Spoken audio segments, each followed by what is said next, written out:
ng isang love child. Anak po ako ng asawa ninyo kay Ebeng.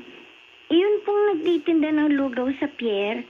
Pero patay na rin pong nanay ko. O, edi maganda. Magkasama na sa impyerno ngayon ang asawa ko na sinasabi mong tatay mo. Ang tanong, anong problema mo? Bakit ka nanggugulo rito? Hindi naman po ako nanggugulo. Gusto ko lang po sanang makilala mga kapatid ko kay Itay. At saka, kayo na rin po. Pues, ako hindi kita gustong makilala. Kaya umalis ka na. Dahil kung hindi, kakalad ka rin kitang papalabas dito sa bakuran ko. At huwag ka na babalik dito. Kung ayaw mong matikman ang galit ko na ipinatikim ko noon sa nanay mong atribida ring katulad mo.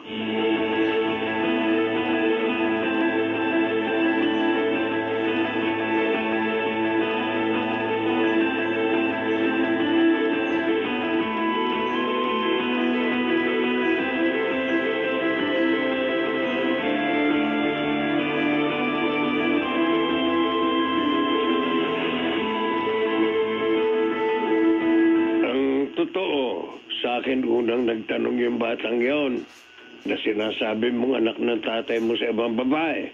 Eh, kako, hindi kayo sa lugar na to nakatira. Pero, tinuntun pa rin pala kayo. Eh, sa tingin ko, mukha nga makulit eh. Ang tagal din nakatayo doon sa may gate bago umalis. Eh, baka nagbabaka sakali kung may mamamana siya sa pagkamatay ni Itay. Tulad na lang ng malaking bahay na tinitira namin. Baka akala niya, pundar ni Itay yun. Kaya iniisip niya maghabol. Ano nga habulin niya sa tatay niyong bugok? Na hanggang mamatay, puro kabusitan pa rin ang iniwan. Tulad nga ng batang yan, nabigla na lang sumulpot. Sige nga, maghabol siya sa bahay na tinitirahan niyo para isampal ko sa kanyang titulo ng lupa ko. Ang mahirap pa, Chong. Baka isang araw may sumulpot na naman dito na nagpapakilalang anak din ni Itay sa kung sino mang babae. Noon kasing minsang sinundo ko sa pier na hindi na makauwi dahil sa kalasingan. May narinig ako doon na may anak daw na kambal si Itay sa tindera naman ng mga instant noodles. Uy, malamang. Lahat yata ng tindera sa pier, pinatos ng tatay mo. Kaya huwag ka na magtaka. Kung isang araw, nakapila ng lahat sa harapan nyo ang mga anak sa labas ng tatay mo.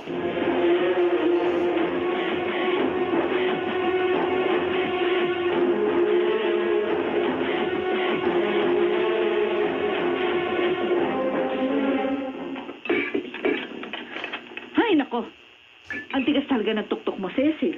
Hindi ba sabi ko sa'yo, huwag na huwag kang pupunta doon sa mga partido ng tatay mo? O ayan, di nakatigim ka lang ng masasakit na salita sa kanila. Gusto ko lang naman sila makilala para mapalapit ako sa kanila. Ano masama doon? O sa'yo wala. Pero sa kanila, pamimerwisyo ang pagpunta mo doon. Bakit ganun sila? Halos isumpa nila ako na makita nila ako. Pinagtabuyan nila ako ng gusto. Kahit kailan, hindi nila matatanggap na bahagi ka ng kanilang pamilya. Sila ang legal. Kaya masakit sa pride nila na bigla ka nalang susulpot doon at magpapakilala. Hindi sila magiging interesado sa'yo, Cecil. May karapatan naman akong malaman ang aking pagkakakilala na. Kung may mga pagsasabi man sa akin nun, walang iba kundi sila. Dahil sila ang kadugo ni Itay. Itong tandaan mo, ha? Para sa kanila, wala kang karapatan. At kung bakit damang-dama ko ang mga sakit ng loob na dinaranas mo ngayon?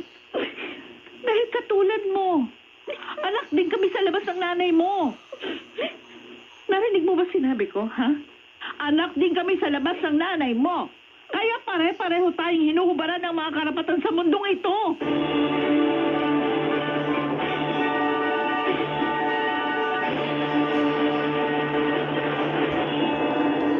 This time, dito sa ating dulang, ito ang aking buhay.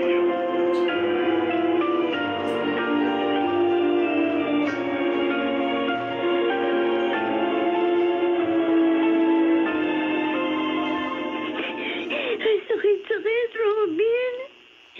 Pakiramdam ko, hindi na ako napibilan sa mundong ito.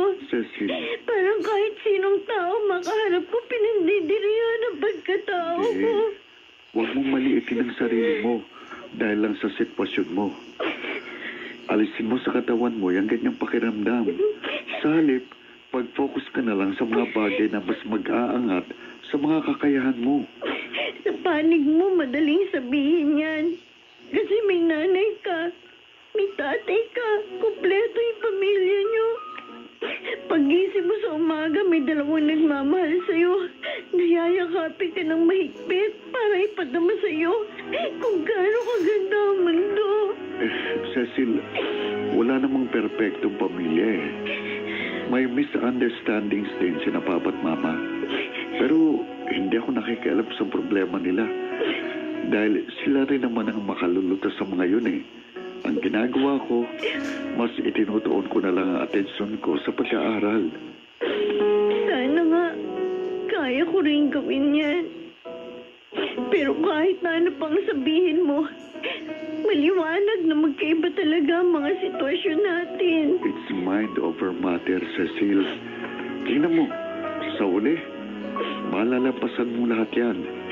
Willpower lang, okay?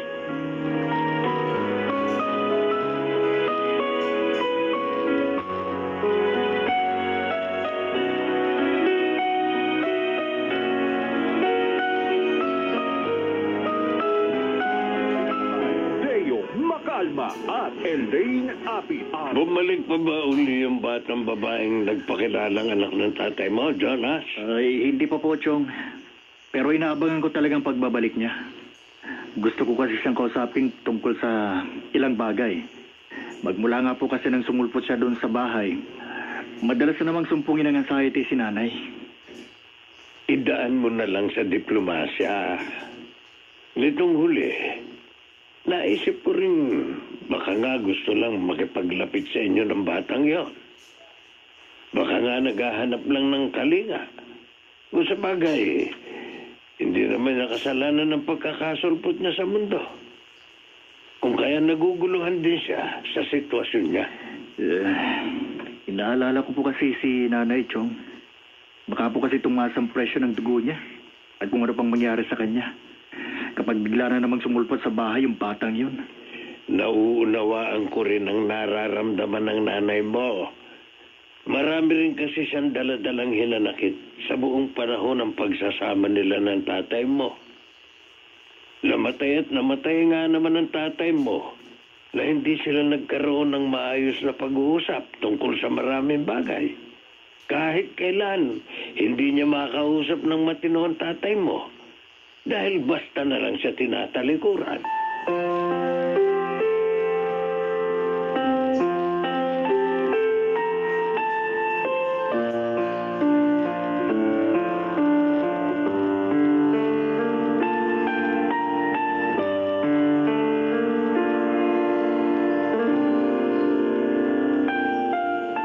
Nang mamatay ang nanay mo, napanatag na ako. Kako, wala nang susugod dito ng 10 oras ng gabi para manggulo. Wala nang magwawala sa labas na may dalang patalim para hamunin ako ng patayan. Sa lahat kasi ng babae ni Andong, ang nanay mo ang pinakamaligalig. Ang akala ko nga, dahil patay ng asawa ko, tuluyan na akong magkakaroon ng kapayapaan. Pero nang bigla kang ang sumulpot, muli na namang nagulo ang isip ko. Hindi naman po ako nagpunta dito para manggulo. Pero kung naging dahilan po ako ng pagkasira ng katahimikan ninyo, pangako po, huling punta ko na po ito dito. Kung inaakala mong sa ganitong sitwasyon ng mga katulad mo ang talunan, nagkakamali ka. Dahil ako nasaktan din ako. Buong buhay ko, sinikap kong maging buo ang aming tahanan. Pero, nabigo ako. Dahil sa karupukan ni Andong at ng nanay mo.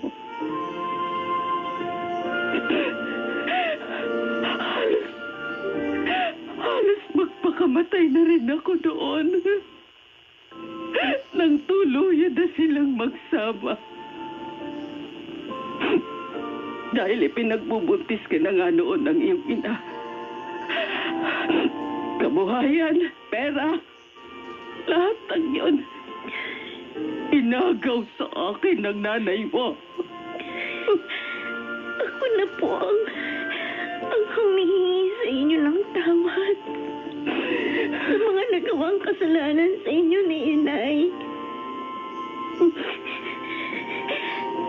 Kung meron po akong pwedeng gawin para mabawasan ang bigat ng kalooban na nararamdaman ninyo, nakahanda po akong gawin yun. Alam mo, kung anong pinakamabuti mong magagawa, huwag mo nang ulitin ang mga pagkakamaling ginawa ng magulang mo. Huwag mong hayaang maging dahilan ka ng kasawian ng babae ring katulad mo. Dahil hindi mo alam kung gaano kasakit ang linlangin at itatwa. Kapag nagawa mo yan, para mo na rin tinubos sa kasalanan ang iyong ina.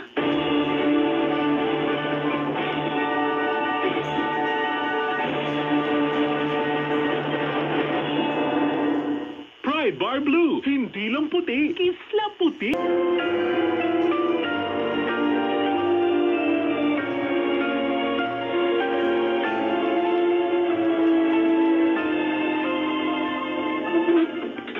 Sandali lang. Gusto lang kitang makausap. Cecil. Cecil po ang pangalan ko. Cecil, hinintay ko lang talaga matapos ang pag-uusap niyo ni Nanay. Inabangan talaga kita dahil may gusto rin akong sabihin sa'yo. Papaalis na rin po ako. Nangako po ako sa kanyang hindi na ako babalik dito kahit kailan. Siguro ngayon, nauunawaan mo na kung bakit negatibo ang pagtanggap sa'yo ni Nanay. Nang una kayong magkita. Hindi ko sinasadyang bumalik sa alaala niya ang masasakit na nangyari. Ako, dahil nauna akong ipinanganak sa'yo, nauna nang nasaktan ang kalooban ko noon. Kaysa sana mo ipinaglalaban mo ngayon. Pero alam mo, kahit ano pang gawin mo, hindi mo na mababago ang nakaraan. Pero po pwede kang magsimula kung nasaan ka ngayon para baguhin ang iyong kinabukasan. Opo. Tatandaan ko po ang mga sinabi ninyo.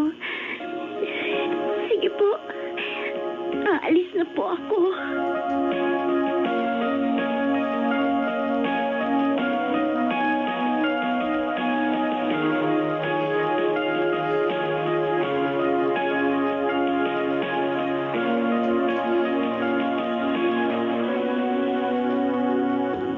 Kahit kailan talagang mahirap tanggapin ang katotohanan.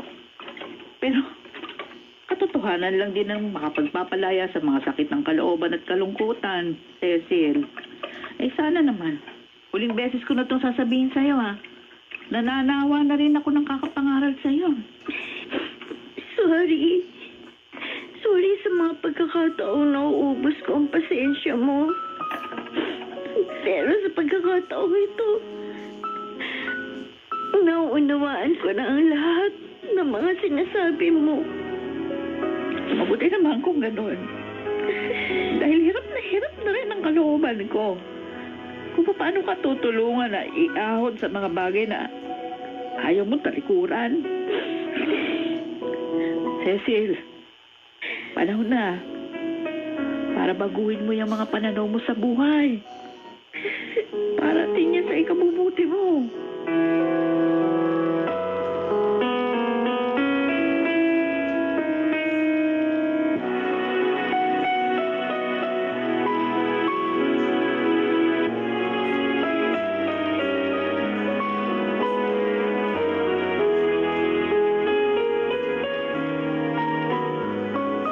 Tatlong salita lang naman ang kailangan natin sa buhay, kahit na gaano pa ito kahirap. Cecil, it goes on na habang nangyayari mga bagay-bagay sa ating paligid, hindi tayo dapat mawala ng pag-asa para magpatuloy. Oo, Robin. Katulad din ng mga sinabi mong nasa isip ko lang ang lahat. Exactly. O ngayon, napatunayan mo na, di ba? Oo. Hindi na mahalaga kung nagmula man tayo sa isang hindi magandang nakaraan. Mhm. Dahil ang mas mahalaga kung paano natin patatatagin ang ating mga pagkatao habang dinadama ang kagandahan ng buhay.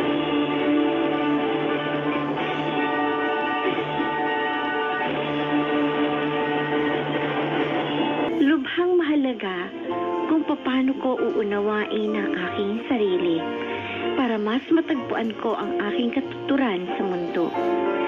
Para higit pang matuto at higit ding mapaunlad pa ang aking mga kakayahan. Tapos na ang mga panahon ng paniniwala kong hindi ko kailanman madadaig ang kawalan ko ng kumpiyansa sa aking sarili. Ang mga karanasan kong iyon ang nagbigay sa akin ng inspirasyon upang kumuha ng kursong psychology sa isang state university nang matapos ko ang aking senior high school. Layunin kong sa pamamagitan ng napili kong propesyon, makakatulong ako sa karamihan sa pagpapaunlad pa sa kanilang matalinong pagdidesisyon, pag-uugali, base sa pagkaunawa sa mga nakaraang pangyayari upang mas maging katanggap-tanggap pa ang mga magaganap pa sa hinaharap. Ako po si Cecil at ito ang aking buhay.